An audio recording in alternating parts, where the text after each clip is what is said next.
Politics ক্লাবের মুখোমুখি অনুষ্ঠানে আজকে সরাসরি পলিটিক্স ক্লাবের ইন্টারন্যাশনাল পেজে আমি যোগ দিয়েছি এবং এখান থেকে বিভিন্ন আইডি গ্রুপ এগুলোতে শেয়ার করা হবে। এতদিন আমার আইডিতে আমি এটা করেছি। আজকে আমার আলোচনার অতিথি বরাবরের মতোই কমন ফেস, যাকে আপনারা দেখে থাকেন, বাংলাদেশ মুসলিম সমাজের চেয়ারম্যান মাসুদ হোসেন। আপনাদেরকে মাসুদ হোসেনের সঙ্গে পরিচয় করে দেব। তার আগে একটি ভূমিকা আমি রেখে নিই যে আমাদের পলিটিক্স ক্লাবের নতুন স্টুডিও হয়তো মার্চে উদ্বোধন হবে এবং সেই সাথে আমাদের আরও অনেক ইউটিউব চ্যানেল, অন্যান্য নিউজ ভিজুয়াল এগুলি চালু হবে, পলিটিক্যাল অ্যানালাইসিস সহ। তো আপনারা আমাদের জন্য দোয়া করবেন। সেই সাথে আমার কিছু প্রবীণ মানুষের সাক্ষাৎকার নেওয়ার ইচ্ছা আছে, সেটা আলাদা একটা পেজে প্রচার হবে এবং কিছু দম্পতি বা বিবাহ বিচ্ছেদ বা জাতীয় প্রেম কাহিনী, বিরহ, সেটা নিয়েও আলোচনা হবে, সেটাও আলাদা আলাদাভাবে আমি চালু করব। তো পলিটিক্স ক্লাবের এই পেজ থেকে সবাইকে স্বাগত জানাচ্ছি। আমি রাজু আহমেদ খান, পলিটিক্স ক্লাবের প্রধান সমন্বয়ক।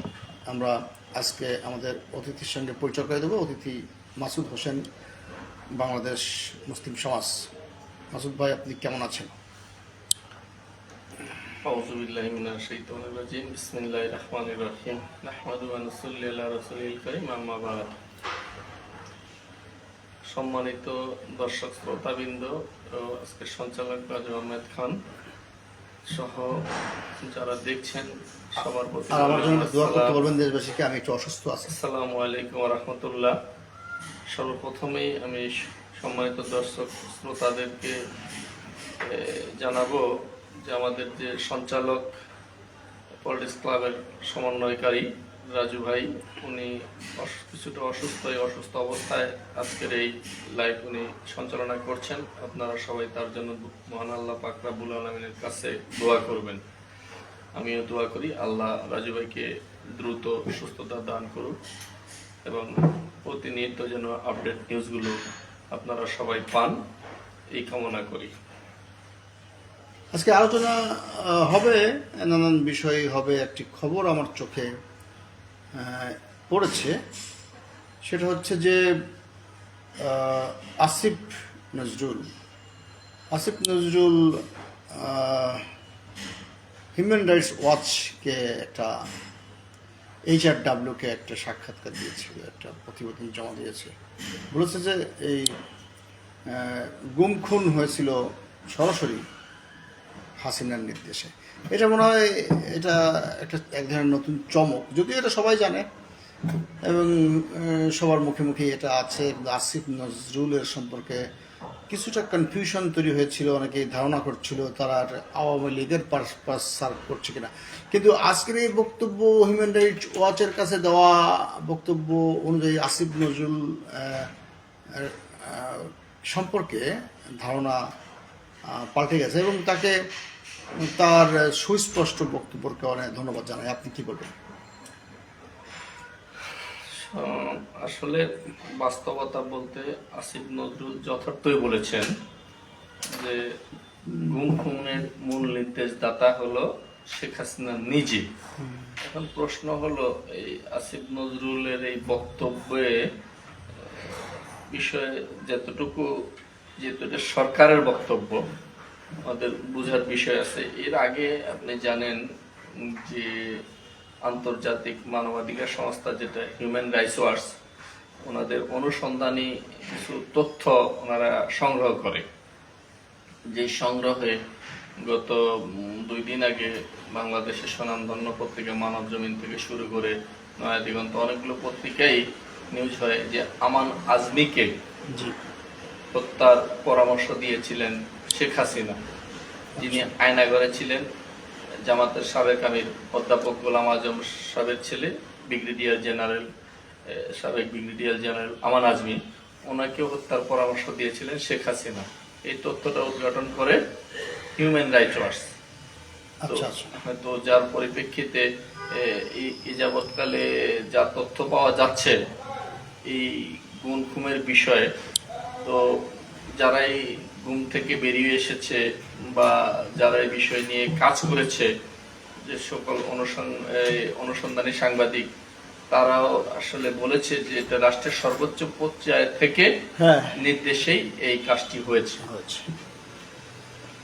তো উনি যথার্থই বলেছেন।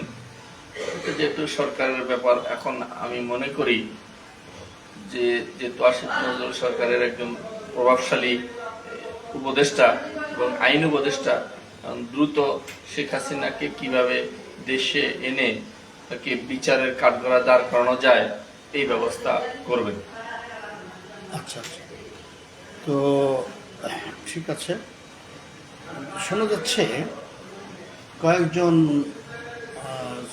ছাত্র উপদেষ্টা, মানে ছাত্র থেকে উপদেষ্টা, তারা রাজনৈতিক দল করবেন এবং সেই দল করার সুবাদে কোথাও কোথাও পত্রপত্রিকায় শোনা যাচ্ছে তারা পদত্যাগ করবেন কি করবেন না, করেছেন কি করেননি সেরকম টাটকা খবর আমার কাছে এখনো নেই।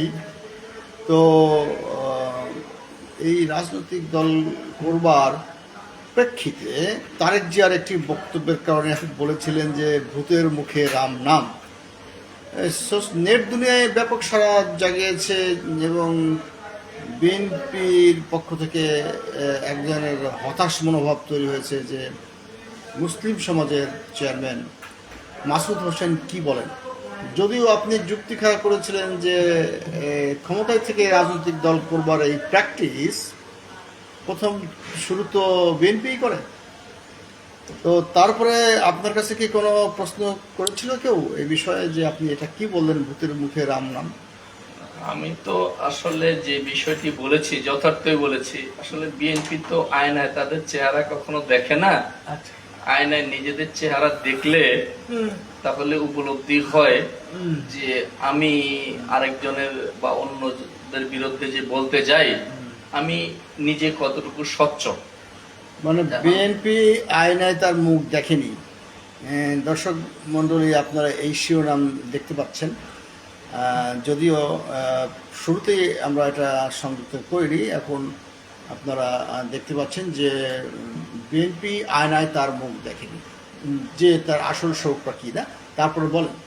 তো বিষয় হলো, এখন যে কথা বলতাম, আমি তো মনে করি যদি বিএনপি বিচক্ষণ রাজনীতি করত, দূরদর্শী পলিটিক্স করত তারা, তাহলে নিঃসন্দেহে ছাত্রদের এই নতুন রাজনৈতিক দলকে স্বাগত জানাইত। তারা যেহেতু আগামী দিনে এই ছাত্ররা এই রাষ্ট্রের কর্ণধার, তারা এই জাতিকে পরিচালিত করবে, তাহলে এখানে তাদেরকে সাধুবাদ জানানো বাদ দিয়ে তাদেরকে প্রতিপক্ষ হিসাবে ভাবাটা আমি মনে করি বিএনপির রাজনৈতিক দেউলিয়াত্বের প্রকাশ, রাজনৈতিক ভুল, রাজনৈতিক দেউলিয়াত্বের প্রকাশ। আমি মনে করি যে আমার কথা হচ্ছে যে বিএনপি যদি বা কোনো সময় ক্ষমতা থেকে রাজনৈতিক দল করেছে সেটার ভুল শুদ্ধ সেটার প্রাসঙ্গিকতা তো উঠে যায়নি, কিন্তু ক্ষমতায় থেকে সরকার কোনো না কোনো রাজনৈতিক দলকে কাউকে রাজনৈতিক দল হিসেবে গড়ে তুলতে সাহায্য করাটা এক ধরনের পক্ষপাতমূলক নয়। এখানে দেখেন, আমাদের কিন্তু সরকারের রাজনৈতিক একটা শাখা আছে, সেটা হলো এসবির একটি পলিটিক্যাল ডিভিশন আছে, যেটাকে রাজনৈতিক শাখা বলে। যেমন এই শাখার যিনি চিফ থাকেন, তো উনি বিভিন্ন রাজনৈতিক দলকে বিভিন্ন রকম ভাবে সহযোগিতা করে আমি যতটুকু জানি। তো বিশেষ করে যেহেতু তারা সরকারের লোক, তো বরাবরই এটা আজকে থেকে না, পূর্বে থেকেই আছে, অনেক আগের থেকে এটা রাজনৈতিক শাখাটা এসবির, আমাদের গোয়েন্দা সংস্থা যে রাজনৈতিক শাখা, এটা পূর্ব থেকেই করে। বিভিন্ন বিরোধী দলকে খুব একটা তারা সহযোগিতা করে না, কম করে, কিন্তু সরকারি দলকে বেশি প্রাধান্য দেয়। এটা শুধু যে বলবো যে যারা ক্ষমতায় আছে তাদেরকে দিচ্ছে তা না, এবং ক্ষমতার আশপাশে যারা থাকে তাদেরকেও সহযোগিতা করে আমি যতটুকু জানি। তো তাহলে সেই ক্ষেত্রে আমি মনে করি যে সরকারের আষ্টে পৃষ্ঠে রাজনৈতিক দল গড়ে ওঠা এটা যদিও ঠিক না, কেন ঠিক সরকারের পৃষ্ঠপোষকতা। হ্যাঁ, সরকারের পৃষ্ঠপোষকতায় রাজনৈতিক দল গড়ে ওঠা এটা আসলে অন্যান্য রাজনৈতিক দলের জন্য একটা হুমকি হয়ে যায়। কেননা মানে কাজটা অনৈতিক কিনা, কাজটা অনৈতিক, কারণ সরকার তো অন্যান্য রাজনৈতিক দলগুলোকেই সমানভাবেই হ্যাঁ, তবে সাহায্য একটা বিষয় আমি বলতে পারি, যেহেতু সরকারের পলিটিক্যাল একটা সাইড আছে ইয়াতে গোয়েন্দা সংস্থায়, তাহলে ওই গোয়েন্দা সংস্থার মাধ্যমে প্রত্যেকটা দলকেই তারা সমমানে সহযোগিতা করতে পারে। যে এককভাবে এটা লুকায়িত ভাবে এককভাবে সরকারে যারা আছে বা সরকারের যারা আপনার সহযোগী তাদেরকে শুধু না করে বিরোধী দল থেকে শুরু করে নতুন নতুন প্রত্যেকটা রাজনৈতিক দলকেই এই শাখা সহযোগিতা করতে পারে, তাহলে এটা ব্যালেন্সশিপ থাকে। অন্যথায় সবাইকে এই পথ বন্ধ করে দেওয়া উচিত আমি বলে মনে করি। তার মানে আপনি কি আপনার ওই বক্তব্য থেকে ফিরে আসছেন? মানে আপনি যেই কনসেপ্টে বলেছিলেন ভূতের মুখে রাম নাম, যে এটা বিএনপির মুখে মানে না, এটা ঠিক আছে, কিন্তু কথাটা তো ঠিক যে রাষ্ট্র কোনো না কোনো দলকে শুধু এককভাবে পৃষ্ঠপোষকতা করার অর্থ এটা পক্ষপাতমূলক না, এটা তো নিঃসন্দেহ যে আপনার 10টা সন্তান, রাষ্ট্র তো সবার জন্য, তাই না? রাষ্ট্র তো একক কোনো দলের জন্য না, সবার জন্য। তাহলে আপনার যদি 10টা সন্তানকে আপনি সমান চোখে দেখতে হবে না? রাইট, এটাই তো রিয়ালিটি। আর আমি যেটা বলতে চাচ্ছি যে দেখেন, বর্তমানে বিএনপির যে অবস্থান, আমি মনে করি যে সন্ত্রাসীদের কোনো দল না। এরা যখন যেই দল ক্ষমতায়, তারা সেই দলেরই লালিত পালিত ভাবে তারা সেখানে অংশগ্রহণ করে। তো আবার এরা আমি মনে করি সন্ত্রাসী, লুটেরা, আপনার হলো দখলবাজ, টেন্ডারবাজ। এখন প্রশ্ন হলো যে এরা যে কাজগুলো করে, এদের সেল্টার দাতা কে, এদের সহযোগী কে, মানে এদের আশ্রয় প্রশ্রয়দাতা কে, এদেরকে খুঁজে বের করে ওই সন্ত্রাসীদের পাশাপাশি এদেরকেও আইনের আওতায় আনলে রাষ্ট্র অনেক ভালো চলবে। এখন দেখা গেছে যখন আওয়ামী লীগ ক্ষমতায় ছিল, তখন আওয়ামী লীগের নেতা যারা ছিল, বা আওয়ামী লীগের তো শীর্ষ পর্যায়ে সবই সন্ত্রাসী বলা যায়, এদের লালন পালনকারী ছিল, প্রত্যেকেই সন্ত্রাসী, কারণ আওয়ামী লীগ ক্যাডার ভিত্তিক দল, এরা সবসময় টেন্ডারবাজি, চাঁদাবাজি, খুন খারাপ এগুলোর সাথে যুক্ত ছিল। এখন এরাই আবার দেখা যাচ্ছে যে বিএনপি তো একই পরিস্থিতি তৈরি হয়েছে, যে ওই আওয়ামী সন্ত্রাসীরা যুক্ত হয়েছে বিএনপি সন্ত্রাসীদের সাথে একত্রিত ভাবে। তো যার ফলশ্রুতিতে আইন শৃঙ্খলা বাহিনীকে অনেক হিমশিম খেতে হচ্ছে। দেশের এই পরিস্থিতি, ওইখানে খুন, ওইখানে নারী ধর্ষণ, ওইখানে দখল, ওইখানে চাঁদাবাজি, টেন্ডারবাজি।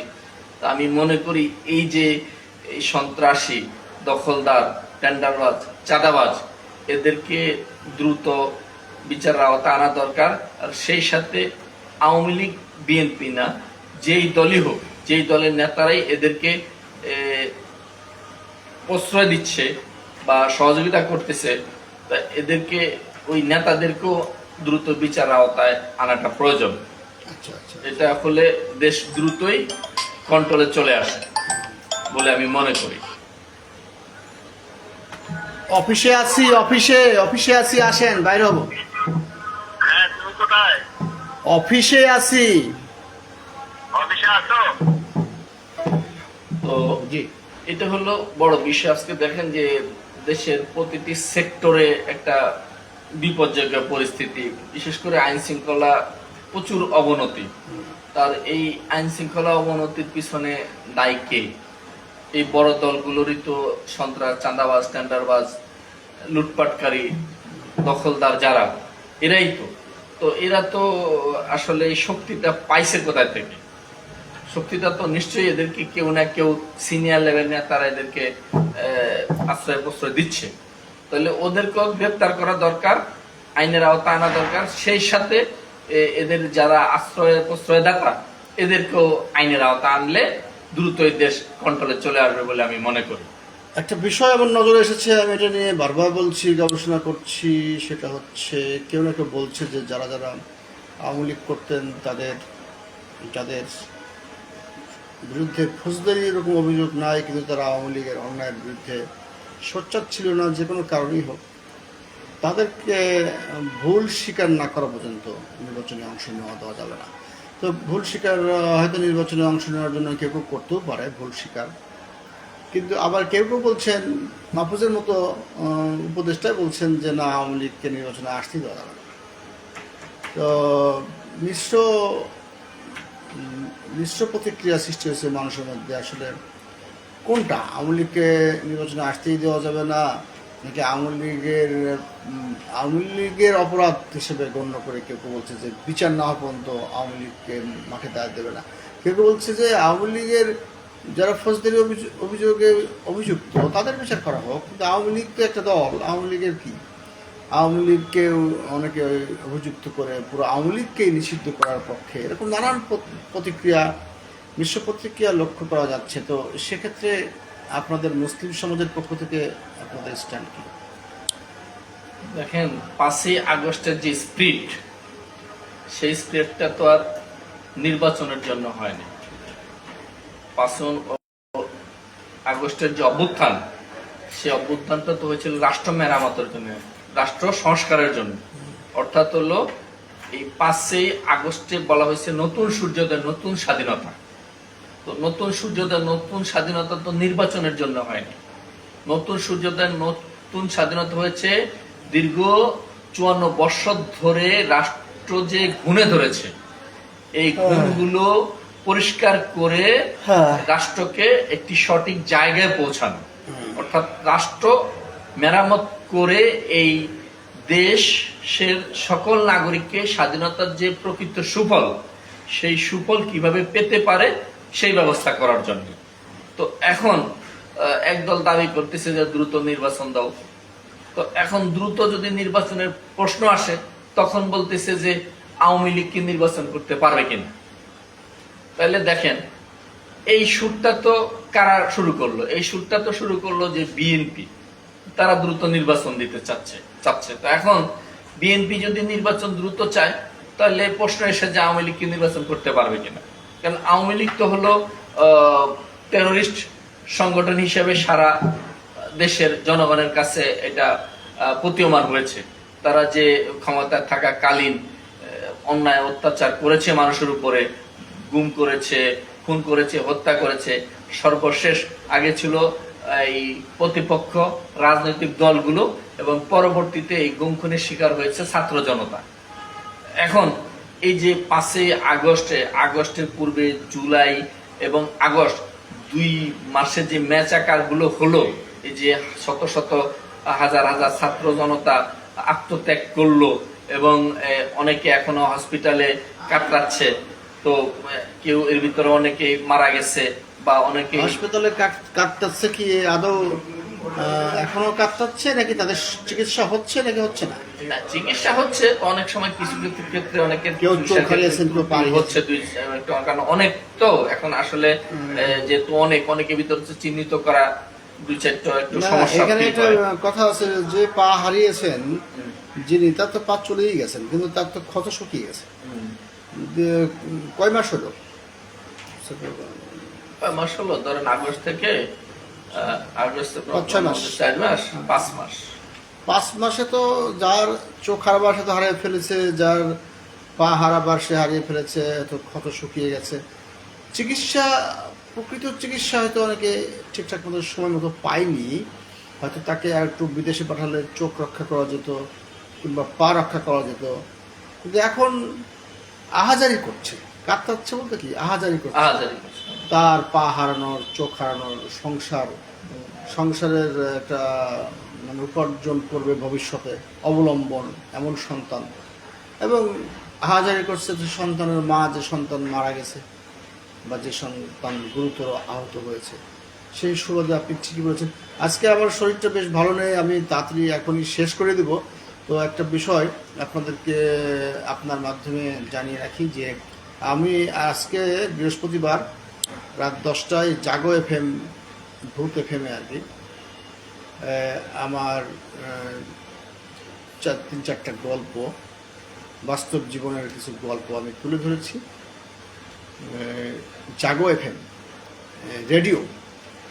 তো দেশবাসী এবং প্রবাসী যারা আছেন এবং আপনার আমাদের যারা রাজনৈতিক সচেতন বন্ধু মহল আছেন, পরিবার পরিজন আছেন এবং আমাদের বন্ধুবান্ধব আছেন, সবাইকে অনুরোধ করব আমার গল্প চারটা শোনার জন্য রাত 10টায় জাগো FM। এটা একটা ভূত আড্ডা, ভূতের আর কি, সার্চ করলে পেয়ে যাবেন। ওটা লাইভ প্রচারিত হবে, রেডিও অথবা ফেসবুকেও আপনারা দেখতে পাবেন। তো আপনার কাছে আমার শেষ প্রশ্ন যে আপনি নির্বাচন করবেন? নির্বাচন তো যেহেতু রাজনৈতিক দল করি, নির্বাচনের মাধ্যমে রাজনৈতিক দলের ক্ষমতার পট পরিবর্তন হয়, তো অবশ্যই নির্বাচন হতে হবে। এটা হয়তোবা কিছুদিন আগার পর। তো আমি আগে চাচ্ছি যে রাষ্ট্রের একটা যৌক্তিক সংস্কার হোক, রাষ্ট্র মেরামত হোক, যেমন এই যারা জুলাই আগস্টের হত্যাকাণ্ডের বিচারগুলো অন্তত হোক। তো সেই সাথে সংবিধানের যে কিছু ত্রুটি আছে, বিচার তো প্রক্রিয়াধীন থাকবে। তারা যারা বিচারাধীন আছে থাকবে, তারা তো আর নির্বাচন করতে পারবে না। তারা তো কোর্টে হাজিরা দিতে জীবন শেষ, বা তারা বন্দী অবস্থায় আছে। অতএব এই বিচারের রেজাল্ট শোনার জন্য অপেক্ষা করে তো নির্বাচন দেরি করে লাভ নেই, আমি মনে করি ব্যক্তিগতভাবে। বিচার যদি সুষ্ঠু বিচার করতে হয়, মানে আপনাকে আমি এ যাত্রায় মানে অনুষ্ঠান শেষ করে বিদায় দিয়ে আমি বলতে চাই, কারণ হচ্ছে যে আমি তো অনুষ্ঠান শেষ করবো বলেছি। যে প্রসঙ্গে বলতে চাচ্ছি যে অনেকে বলছে যে বিচার সুষ্ঠু হোক, বিচার সম্পন্ন হোক, তারপর নির্বাচন। কিন্তু আমি তো মনে করি যে এর জন্য সময় নষ্ট করে লাভ নেই। যারা বিচারাধীন আছেন, যারা অভিযুক্ত আছেন, তার মধ্যে অনেকেই নির্দোষ প্রমাণিত হতে পারেই। দেশের প্রচলিত আইন অনুযায়ী কেউ যদি কারাগারে থেকেও নির্বাচনে দাঁড়াতে চান, দাঁড়াতে দেওয়া উচিত, যেহেতু এখানে আইন সংশোধন করা হয়নি। এখানে মুখে মুখে বললে তো হবে না যে তুমি দাঁড়াতে পারবে না, তুমি দাঁড়াতে পারবে না। কারোর বিরুদ্ধে ফৌজদারি অপরাধের অভিযোগ থাকলেও সেটা প্রমাণিত হওয়ার আগ পর্যন্ত সে নির্বাচন দাঁড়াতে পারে। এই জন্য হয়তো অনেকে বলাবলি করছে যে বিচারটাকে করে নিই, তারা শাস্তিটা দিয়ে নিই, যাতে দাঁড়াইতেই না পারে জনগণ। সে যদি দাঁড়ায়, নির্বাচিত হয়, তারপরেও যদি অভিযুক্ত হয় এবং তার যদি জেল ফাঁসি যাই হোক, তাহলে তার সংসদ সদস্য পদ থাকবে না। কিন্তু তারপরে মানুষ জেনে যাক যে না, এই লোকের জনপ্রিয়তা ছিল এবং এই লোক মানুষের ভোট পাইছে, এবং সেই লোকে যদি ফৌজদারি অপরাধ করে থাকে নিশ্চয়ই তাকে মানুষ ভোট দেবে না। এত সংশয়ের কি আছে? মানে এর একটা মানে এমন আশঙ্কাজনক পরিস্থিতির কি আছে? দাঁড়ালেই হয়ে যাবে। যদি সুষ্ঠু নির্বাচন হয়, যদি সত্যি মানুষ তার ভোট দেয় এবং যদি নির্বাচন কমিশন নিরপেক্ষ থাকে, তাহলে তো যেই ফৌজদারি অপরাধ করেছে খারাপ মানুষ, সেটা নির্বাচিত হতে পারবে না, এটা তো নিশ্চিত হওয়া উচিত। তারপরেও এত আশঙ্কা কিসে যে না, তাকে দাঁড়াতেই দেবো না? তাহলে তার এমন কাউরে কি মনে সন্দেহ জাগ্রত হলো যে উনি দাঁড়িয়ে গেলে মানুষের ভোট পেয়ে যাবে? তাহলে এরকম একজন জনপ্রিয় ব্যক্তি নিশ্চয়ই সে ফৌজদারি অপরাধ করেনি, বা হয়তো তাকে ফাঁসানো হয়েছে, এমন হতে পারে। যাক, এই প্রশ্নের উত্তর আপনার কাছ থেকে এখন এই মুহূর্তে নিব না, আমি হয়তো পরবর্তী আপনি 1 মিনিটে দিয়ে দিতে চাচ্ছেন দেন। কিন্তু আমার খুবই শারীরিকভাবে অসুস্থ, আমার মাথা স্নায়ু সমস্যার মতো হচ্ছে, কারণ এটা ঠান্ডার থেকে হতে পারে এবং অনেক সময় অনেক অ্যাংজাইটিও থাকে, সেখানে হতে পারে। তো আপনি বলেন 1 মিনিট। বিষয় হলো আপনি যেটা বলছেন, এটা নির্বাচন করতে গেলে অন্তত নির্বাচন ব্যবস্থা যেটা, এটা তো আমাদের করতে হবে। এখনো পর্যন্ত ব্যবস্থা কেউ না করে নাই, কিন্তু আপনার এর সঙ্গে বিচারের প্রশ্নটা আসছে। আমি এখানে একদিকে বিচারের ব্যবস্থা তো আছেই, আরেকদিকে হলো নির্বাচন যে কমিশন, নির্বাচন কমিশনটাকে তো আমরা আজ পর্যন্ত 54 বছরে একটি নিরপেক্ষ শক্তিশালী নির্বাচন কমিশন হিসাবে প্রতিষ্ঠিত করতে পারিনি। তো আমরা এই যে আইনটাই তো হয় না। হ্যাঁ, তো তাইলে আমরা এই যে 5 আগস্টের পরে এত আকাঙ্ক্ষা, এত কিছু, তাহলে আমরা তো সব বিফলে চলে গেল। আমরা যদি একটি সুষ্ঠু নির্বাচন করতে হয়, অন্তত নির্বাচন কমিশনটাকে তো সংস্কার করে একটা যৌক্তিক জায়গায় নিতে হবে। শুনেন, নির্বাচন কমিশন সংস্কার করতে মেটার অফ 1 মাস 2 মাসের বেশি লাগার কথা না। নির্বাচন কমিশন সংস্কার কি, আপনি নির্বাচন কমিশনে যারা থাকবে তাদেরকে নিরপেক্ষ লোক সেট করতে হবে। এটা খুব কঠিন কাজ না, এটা নিয়ে ঘোলা পানিতে মাছ শিকার করার কোনো ব্যাপার নাই। নির্বাচন বরং ডিলে করাতে কি হবে, এই যে রাজনৈতিক সহিংসতা তৈরি হবে, এই যে অরাজনৈতিক যারা এখন অন্তর্বর্তীকালীন সরকার আছে, যাদের অভিজ্ঞতা নাই, তারা হিমশিম খাচ্ছে, টাকাল দিতে পারছে না। তারপরে আপনার দেশকে শাসন করা বা প্রশাসন ঠিক রাখা, সুশাসন তৈরি করা, এটা তো একটা রাজনীতিবিদদের কাজ। এটা এখন আপনার যে নৌকার মাঝি না, আপনি একজনকে দিলেন, একটু পথ বৈঠা ধরলো, তারপরে আপনি ঘুমিয়ে গেলেন, তাহলে তো হবে না। তাদেরকে তো একটু শর্ট টাইম দিতে হবে, যাতে করে আবার নির্বাচিত প্রতিনিধির হাতে দেশটা ক্ষমতা আসে। কিন্তু নির্বাচন সুষ্ঠু না হওয়ার কারণ না, নির্বাচন কমিশন যদি নিরপেক্ষ হয়। এবং প্রশাসন তো ইতিমধ্যেই অনেকভাবে জেলে সাজানো হয়েছে, আরো দূর করার সময় তো ডিসেম্বর পর্যন্ত আছে। এখন তো কেবল জানুয়ারি মাসে ভাই, 1 বছর তো রয়েই গেল। না, আমরা তো মনে করেন এই যে স্বাধীনতা পরবর্তী 54 বছর পর্যন্ত তো নির্বাচন দেখে এসেছি, দেখেছি না?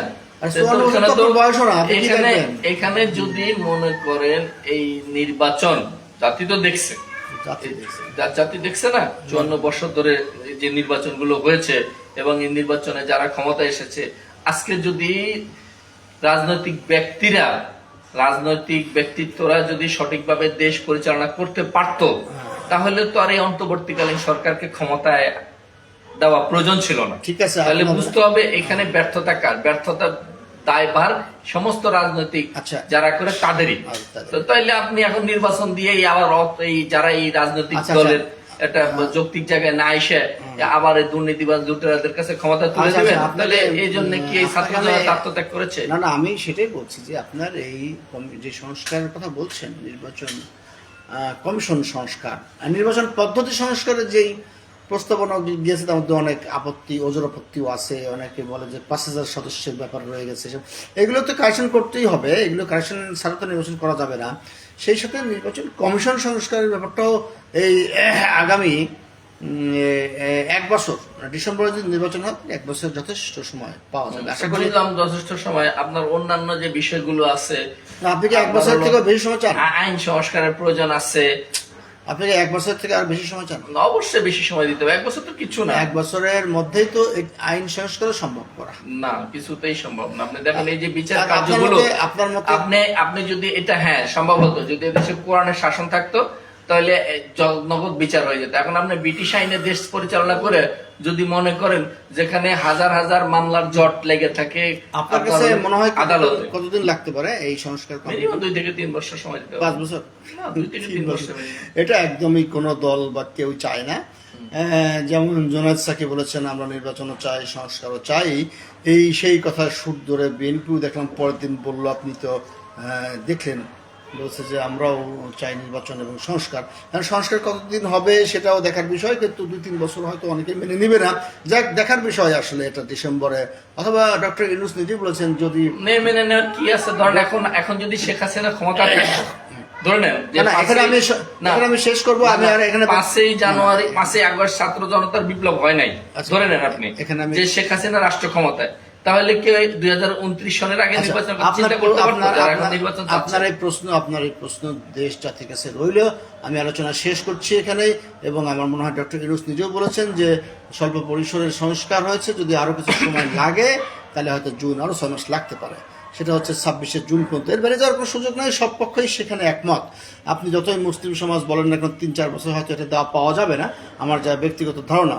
তো আজকে আপনাকে পলিটিক্স ক্লাব ইনস্টিটিউটে এসে কথা বলার জন্য অসংখ্য ধন্যবাদ। আর আমাকে ধন্যবাদ দেবেন না? অবশ্যই আপনাকে ধন্যবাদ আমার সম্মানিত দর্শক শ্রোতাবৃন্দকে। জি, সবার প্রতি রইল আমার আন্তরিক মোবারকবাদ। আল্লাহ হাফেজ। আল্লাহ হাফেজ।